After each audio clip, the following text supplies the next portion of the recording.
Of Mice and Men by John Steinbeck. Chapter 1.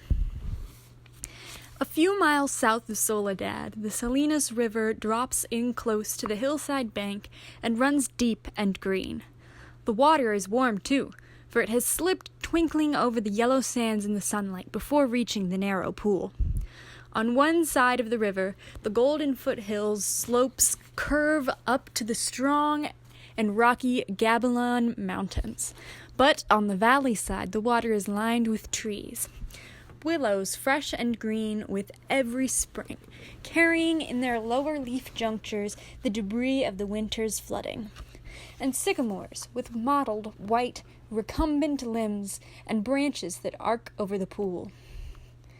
On the sandy bank under the trees, the leaves lie deep and so crisp that a lizard makes a great skittering if he runs among them.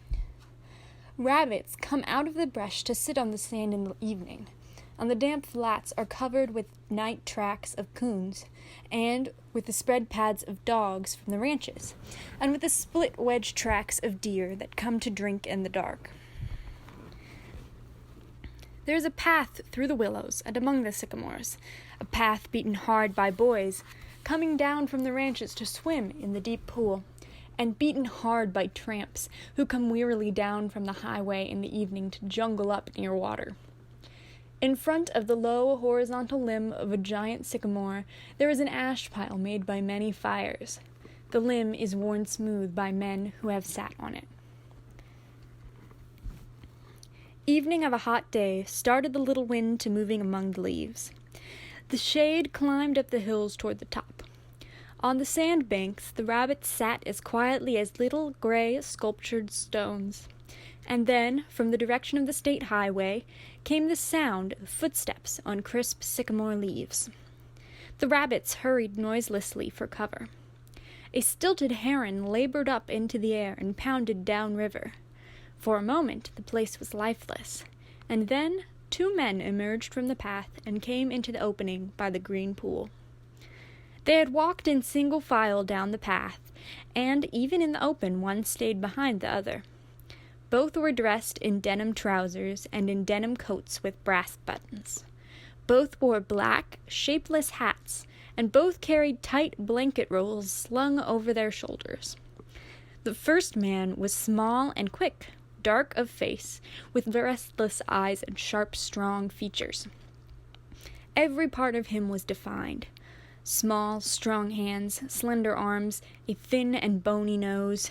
Behind him walked his opposite, a huge man, shapeless of face, with large, pale eyes, with wide, sloping shoulders, and he walked heavily, dragging his feet a little, the way a bear drags his paws. His arms did not swing at his sides, but hung loosely. The first man stopped short in the clearing, and the follower nearly ran over him. He took off his hat and wiped the sweatband with his forefinger and snapped the moisture off. His huge companion dropped his blankets and flung himself down and drank from the surface of the green pool, drank with long gulps, snorting into the water like a horse. The small man stepped nervously beside him. "Lenny," he said sharply. "Lenny, for God's sakes, don't drink so much." Lenny continued to snort into the pool. The small man leaned over and shook him by the shoulder. "Lenny, you're gonna be sick like you was last night." Lenny dipped his whole head under, hat and all, and then he sat up on the bank and his hat dripped down on his blue coat and ran down his back. "That's good," he said. "You drink some, George. You take a good big drink." He smiled happily. George unslung his bindle and dropped it gently on the bank. "I ain't sure it's good water," he said. "Looks kind of scummy." Lenny dabbled his big paw in the water and wriggled his fingers, so the water arose in little splashes. Rings widened across the pool to the other side and came back again. Lenny watched them go. "Look, George, look what I done." George knelt beside the pool and drank from his hands with quick scoops. "Tastes all right," he admitted. "Don't really seem to be running, though. You never ought to drink water when it ain't running, Lenny," he said hopelessly. "You'd drink out of a gutter if you was thirsty." He threw a scoop of water into his face and rubbed it about with his hand, under his chin and around the back of his neck. Then he replaced his hat, pushed himself back from the river, drew up his knees, and embraced them. Lenny, who had been watching, imitated George exactly. He pushed himself back, drew up his knees, embraced them, looked over to George to see whether he had done it just right. He pulled his hat down a little more over his eyes, the way George's hat was. George stared morosely at the water. The rims of his eyes were red with sun glare. He said angrily, "We could just as well have rode clear to the ranch if that bastard bus driver knew what he was talking about. Just a little stretch down the highway, he says. Just a little stretch. Goddamn near 4 miles, that's what it was. Didn't want to stop at the ranch gate, that's what. Too goddamn lazy to pull up. Wonder he isn't too damn good to stop in Soledad at all. Kicks us out and says, just a little stretch down the road. I bet it was more than 4 miles. Damn hot day." Lenny looked timidly over to him. "George?" "Yeah, what you want?" "Where are we going, George?" The little man jerked down the brim of his hat and scowled over at Lenny. "So you forgot that already, did you? I gotta tell you again, do I? Jesus Christ, you're a crazy bastard." "I forgot," Lenny said softly. "I tried not to forget. Honest to God, I did, George. Okay, I'll tell you again. I ain't got nothing to do. Might just as well spend all my time telling you things and then you forget 'em, and I tell you again." "Tried and tried," said Lenny, "but didn't do no good. I remember about the rabbits, George." "The hell with the rabbits. That's all you can ever remember is them rabbits." "Okay, now you listen, and this time you got to remember, so we don't get in no trouble. You remember setting in that gutter on Howard Street and watching that blackboard?" Lenny's face broke into a delighted smile. "Why, sure, George, I remember that. But what did we do then? I remember some girls came by, and you say... The hell with what I says. You remember about us going into Murray and Reddy's, and they give us work cards and bus tickets?" "Oh, sure, George, I remember that now." His hands went quickly into his side coat pockets. He said gently, "George, I ain't got mine. I must have lost it." He looked down at the ground in despair. "You never had none, you crazy bastard. I got both of them here. Didn't I let you carry your own work card?" Lenny grinned with relief. I thought I'd put it in my side pocket." His hand went into the pocket again. George looked sharply at him. "What do you take out of that pocket?" "Ain't a thing in my pocket," Lenny said cleverly. "I know there ain't. You got it in your hand. What you got in your hand? Hiding in it?" "I ain't got nothing, George, honest." "Come on, give it here."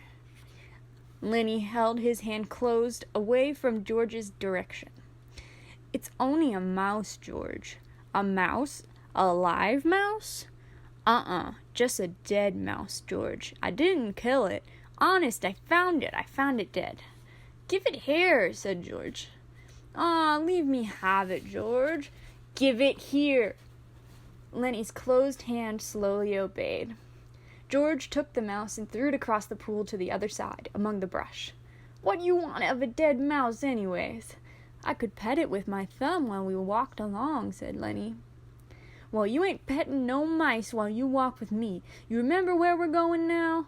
Lenny looked startled, and then in embarrassment hid his face against his knees.